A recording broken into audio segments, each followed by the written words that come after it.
భద్రాద్రి కొత్తగూడెం జిల్లాలో బాలింత మృతి కేసులో ట్విస్ట్ నెలకొంది. బాలింత వనజ చితాభస్మంలో సర్జికల్ కత్తెర కనిపించడం పలు అనుమానాలకు తావిస్తోంది. ఆసుపత్రిలో వైద్యులు ఆపరేషన్ చేయలేదంటున్నారు. మరి కత్తెర ఎలా బయటపడిందనేది చర్చనీయాంశంగా మారింది. గుండాలం మండలం శంభునిగూడెం గ్రామానికి చెందిన వనజకు గత వారం పురిటి నొప్పులు రావడంతో ఆసుపత్రికి తరలించారు. ఆసుపత్రిలో వైద్యులెవరూ లేకపోవడంతో నర్సు ప్రసవం చేసింది. అయితే శిశువు పురిట్లో మృతి చెందగా వనజకు రక్తస్రావం కావడంతో ఖమ్మం ప్రభుత్వ ఆసుపత్రికి తరలించారు. చికిత్స పొందుతూ ఆసుపత్రిలోనే వనజ మృతి చెందింది. ఆ తర్వాత దహన కార్యక్రమాలు జరిగాయి.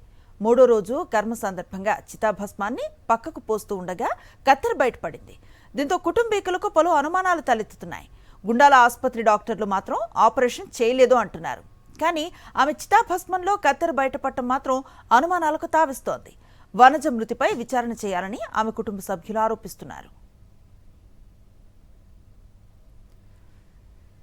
మరింత సమాచారాన్ని మా కరెస్పాండెంట్ మహేందర్ అందిస్తారు. మహేందర్, చెప్పండి, అసలు ఏం జరిగింది?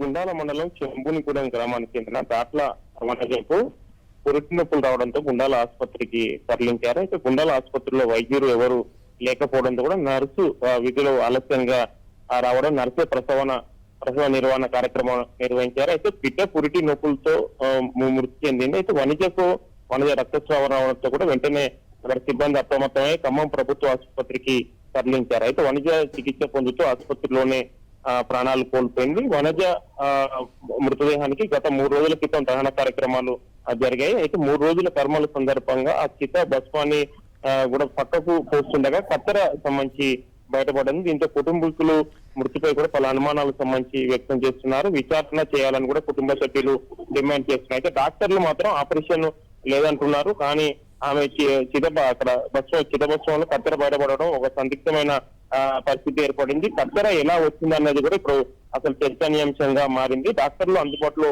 లేకపోవడం, సకాలంలో వైద్యం అందకపోవడం వల్ల వనజ మృతికి కారణమని కుటుంబ సభ్యులు ఆరోపిస్తున్నారు. దీనికి సంబంధించి పూర్తి స్థాయిలో కత్తెర విషయం సంబంధించి ఏం జరిగిందన్నది అధికారులు పూర్తి స్థాయిలో విచారణ చేస్తే ఎవరి నిర్లక్ష్యం బయటపడింది అన్నది కూడా స్పష్టంగా తెలిసే అవకాశం ఉందని. Right, thank you Mahender.